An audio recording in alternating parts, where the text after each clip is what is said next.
Hi everybody, Randy Wakeman here. I am excited that I finally have a Weatherby Sorix in 20 gauge, made by Marocci in Italy, CIP proof tested. Unfortunately, the only proof tested guns that are available to the American consumer come from CIP countries. So, 20 gauge, any barrel length you want at the moment, as long as it's 28 inches, 3-inch chamber, inertia action, easily changeable from right hand to left hand bolt, and the safety is also reversible.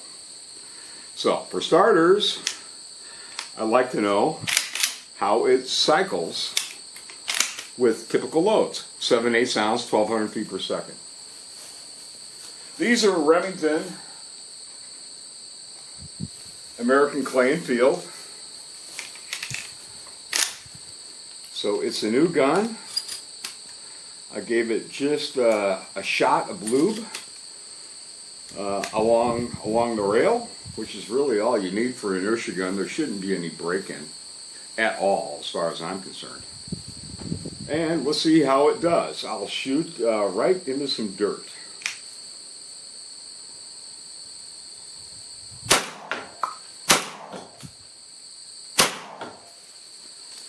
Excellent ejection, obviously, with 7/8 ounce, 1200 foot per second loads. No question about that. I would even call that aggressive ejection. And there are a lot of 20 gauges that are finicky, particularly inertia guns. Why a 20 gauge? Well, 80% of the market, my understanding from the major ammo manufacturers in the industry, 80% of the market is 12 gauge. 15% is 20 gauge. You're still going to pay perhaps a 20% premium for 20 gauge ammo. If you want to shoot 410, 28 gauge, etc., 10 gauge, you're going to pay a huge premium. So just ammo costs alone, from an economy standpoint, the only two reasonably economical gauges are 12 and 20. 20 gauge gives you more choices than everything else. But a 20 gauge can be finicky. I've been through enough of them, some great, some not so great. What I look for with a 20 gauge is easy loading, for starters. Nobody wants a thumb buster. You can see the oversized controls here on the Sorix. So, very, very easy. Not going to have a broken thumbnail or a broken thumb. So, I like that. I also need a safety that's easy to get off with gloved or cold hands, and Weatherby scores well on that.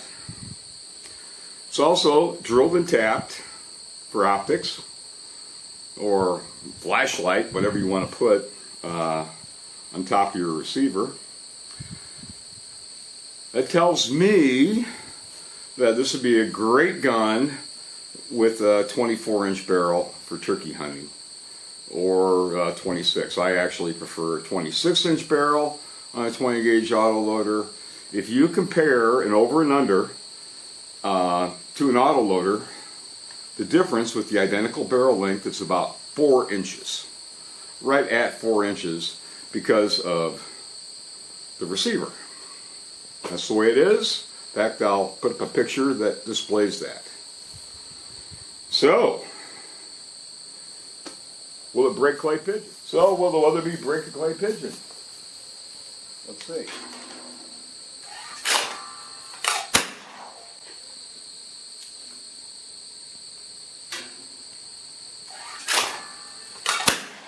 Hammers them.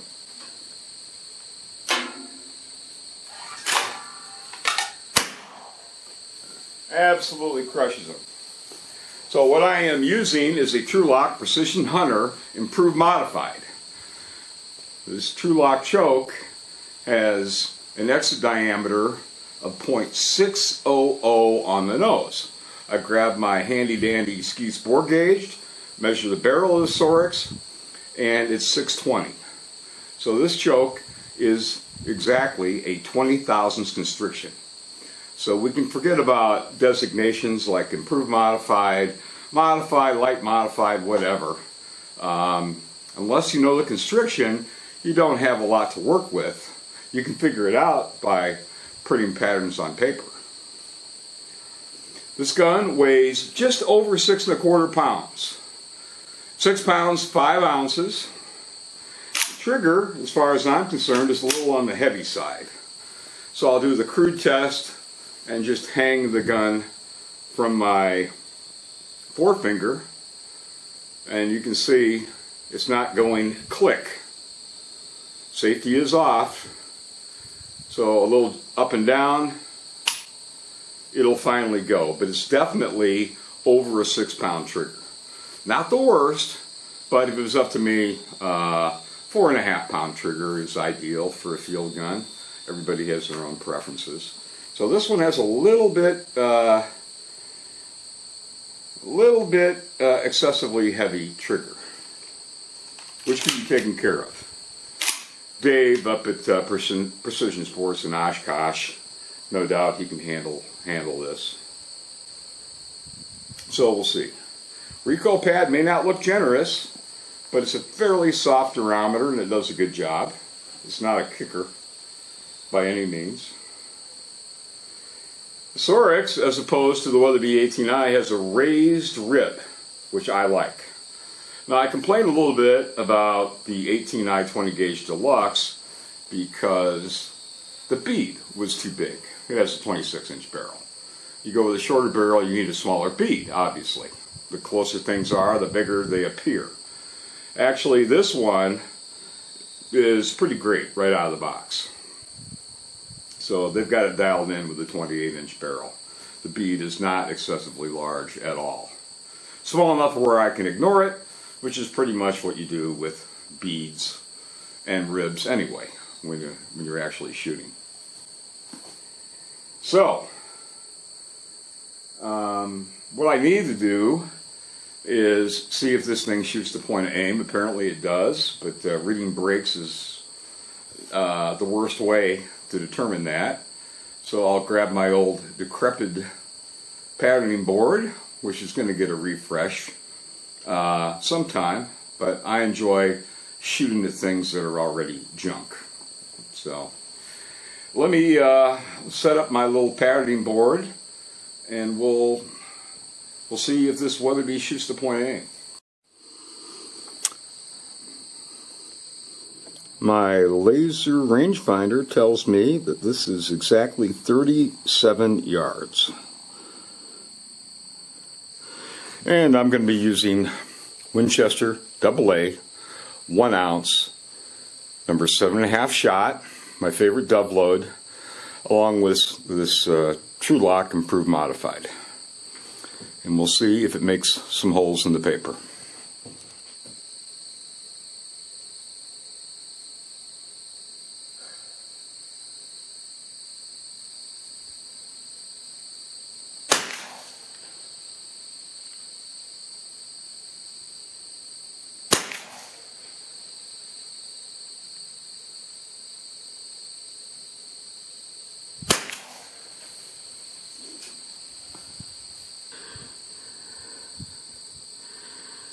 It absolutely does shoot to point of aim at 37 yards.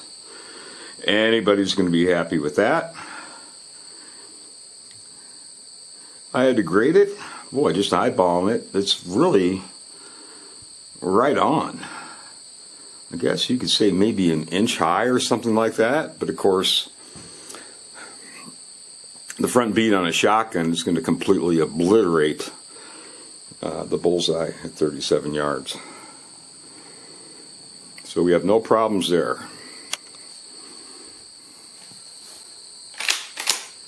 What could be better than one Sorix? Well, I guess according to Weatherby, how about 2 Sorixes?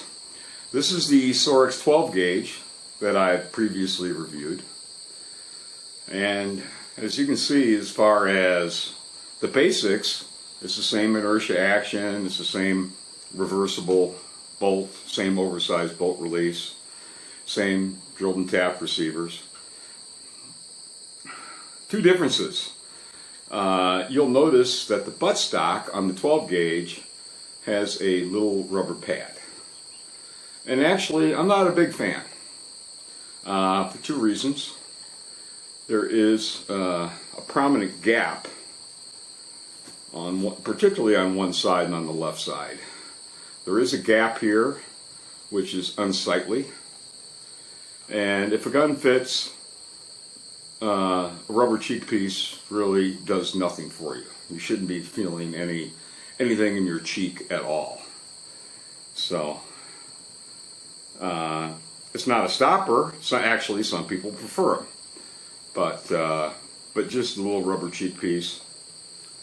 No. In some brands of guns, I've had emails and even phone calls that they disintegrate after a period of time as well. That may have something to do with suntan lotion or whatever you're putting on your face. But anyway, given my druthers, which I very seldom get, I guess we can skip this. Balance-wise, 12 gauge is also very, very good. So the main difference here is you've got 7 pounds plus maybe an ounce for the 12 gauge, 28-inch barrel. And if you go to the 20 gauge, you're shaving about 3/4 of a pound. So it's 6 pounds, 5 ounces. And we don't have to worry about variations of wood density since we're talking about plastic stocks.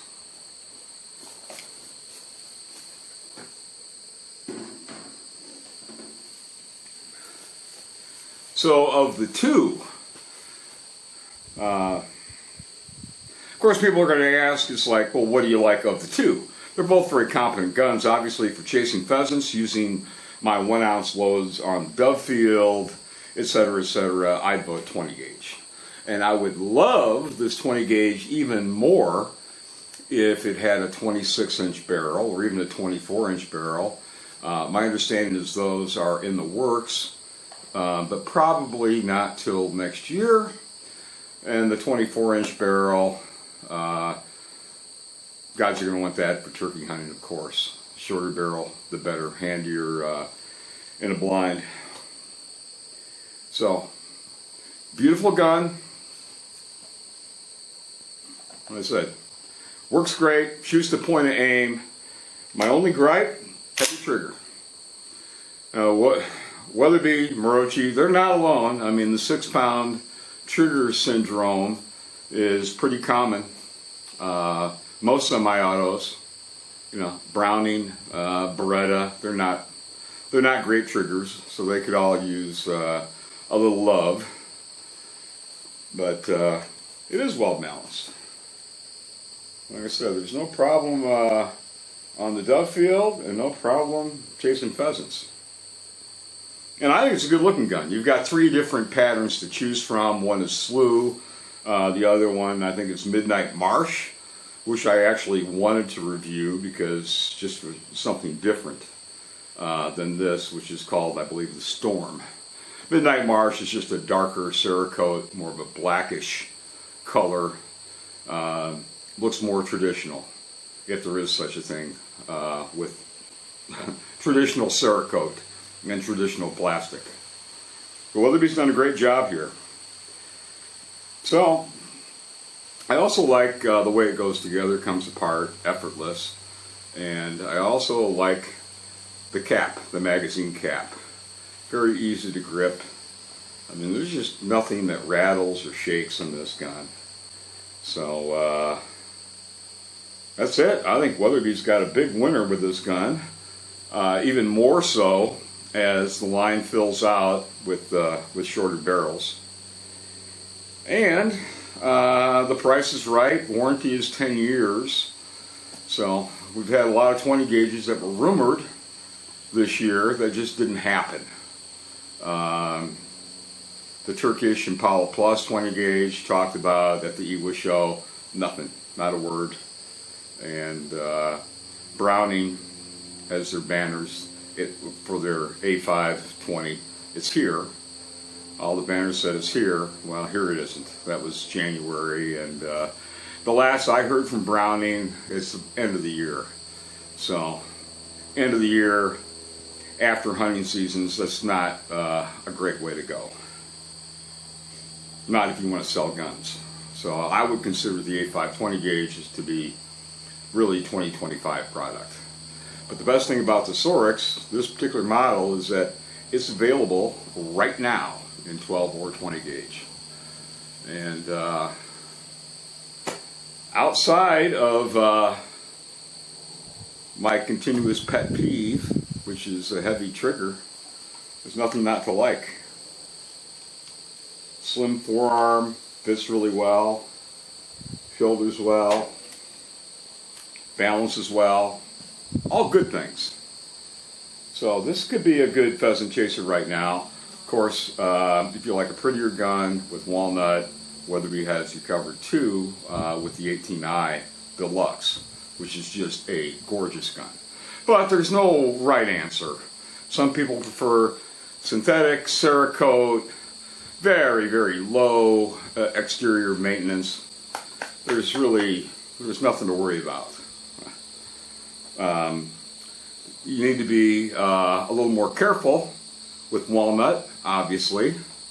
If you're going to drag a gun across gravel or knock it off the rack, yeah, go with plastic and Cerakote.